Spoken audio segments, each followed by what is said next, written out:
Hey, it's your buddy Peace and Harmony with you here today, zooming in on the concept of the covert narcissist and some more of their really personality traits. Really looking at and diving deep in terms of why they are so withholding, why they are so absent, why they are so reticent to have communication, open communication, when they're definitely capable. They're able to speak the language. They're able to, walk up and down stairs. They're able to see you in their environment, yet they essentially constantly and chronically seem to be shut down. Well, it's thought that at the root of narcissism is a very fear-based and shame-based personality.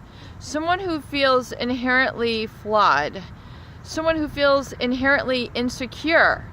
And because of this insecure base, they develop a coping mechanism or a personality style to overcome this.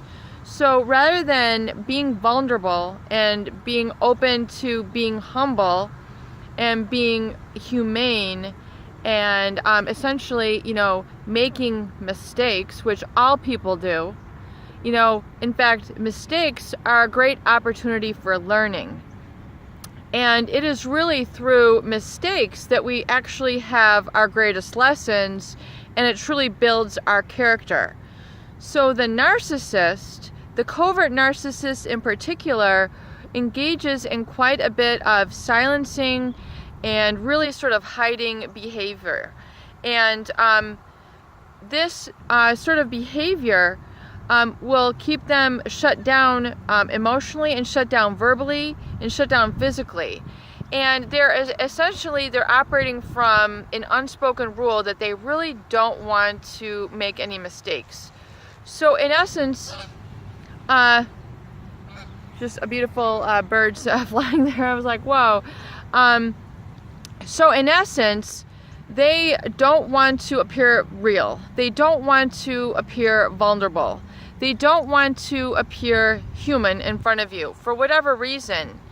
They want to appear superior and perfect. So they portray this mask, this very stoic persona, facade, a persona that does not speak. Almost like a statue, if you will, on the covert narcissist, because they don't want to speak. They don't want to expose themselves. They don't want to essentially waste a lot of time speaking with people, having discussions. They would rather be absorbed in their own world than engage with their family, engage with friends, engage with their coworkers in open discussion. So they'll oftentimes shut down and use a lot of avoidance tactics for them to essentially go and retreat. So this is very difficult if you're in a relationship with a covert narcissist, because actually trial and error is a huge part of growth as a person. I mean, that's how we progress. You have to be able to, stand up and stumble. You have to be able to be there for people when they stumble. And likewise, trust that when you stumble and fall, others are going to be there for you as well.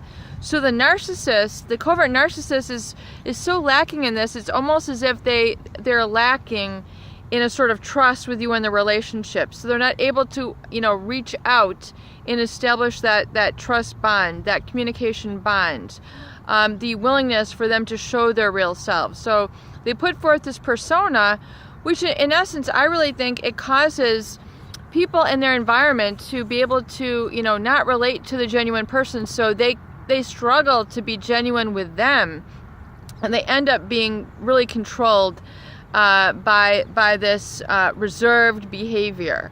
And it oftentimes causes other people to shut down. It causes other people to feel guilty, walk on eggshells, wonder what the heck is going on, and ask them a lot of questions. But really what the covert narcissist is arriving at is that, in essence, no matter what, then they are going to be at the center of every conversation. The conversation is going to have to revolve around them. What's wrong? You seem so quiet. You seem so shut down. la-di-da-di-da-dies. And then, so in other words, it's like you're having to revolve around this covert narcissist, which is a very difficult and painful trap to get caught up in, because, you want to get on to the good parts of life. You want to get out and enjoy some fresh air. You just want to be able to breathe easy. You just want to exist. You want to be able to, have a nice meal and feel like, you're not disturbing them by having some sort of conversation if they'll have a meal with you at all. You want to have them to be able to open up. You want to see their vulnerable side. You're not going to attack them, but yet they through that quiet, they really make other people feel like they are mistake laden and that they are, something is wrong with them, so they're not interacting, which is, in essence, is that whole attitude that they're engaging in. So once again, be aware of this tactic, not wanting to appear vulnerable, not wanting to appear, real, not really, and, developing, a lot of give and take in a relationship, which is so vital, because, you need that feedback in relationships, and, parent-child, spouse, employee, boss, associate, etc. So that they really kind of miss out on a very integral part of relationships. So once again, you can either, identify this within the covert and say, aha, I get it now, this makes sense, this is all coming together, and this is why this is. So, you can accept them the way that they are and let them go in love, or, you can try to get them to open up, but it's very difficult to have this type of person change their spots because they're very fixed and rigid in how they like to behave. Peace and harmony with you here today. I hope these videos help. Please do share and please subscribe for more great tools, videos, discussions, and support.